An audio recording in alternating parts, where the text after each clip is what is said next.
High all, welcome to my first mini blog. তো আজ বানিয়েছিলাম আমি মালাই কেক ডেজার্ট। এটাই মেবি এটাই নাম। আর এর আগেও এটা বাড়িতে অনেকবার বানিয়েছি, তো ভিডিও করা হয়নি কখনো। তো প্রথমে পাউরুটিগুলো ব্রাউন পার্টগুলো ভালোভাবে কেটে নিয়েছিলাম। তারপর পাউরুটিগুলোকে তেলের উপর লাল লাল করে ভেজে নিয়েছিলাম, পরিষ্কার করে নিয়েছিলাম।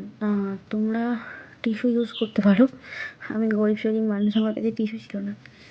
তো তারপর খালি প্যানে স্বাদ অনুযায়ী, মানে যে যেরকম মিষ্টি খাও ওরকম চিনি সেই পরিমাণ দিয়ে ভালো করে ক্যারামেল করে নেবে। ক্যারামেলটা ভালোভাবে লাল হয়ে গেলে তার উপর অল্প অল্প করে দুধ দিয়ে মিশিয়ে নেবে। প্রথমে একটু জমাট বেঁধে যাবে দুধটা, কিন্তু ভয় পাওয়ার কিছু নেই, ভালোভাবে নাড়ালে ওটা ঠিক হয়ে যাবে। ফ্রাই করা পাউরুটিগুলোর উপরে দুধটা ভালো করে দিয়ে দিলাম।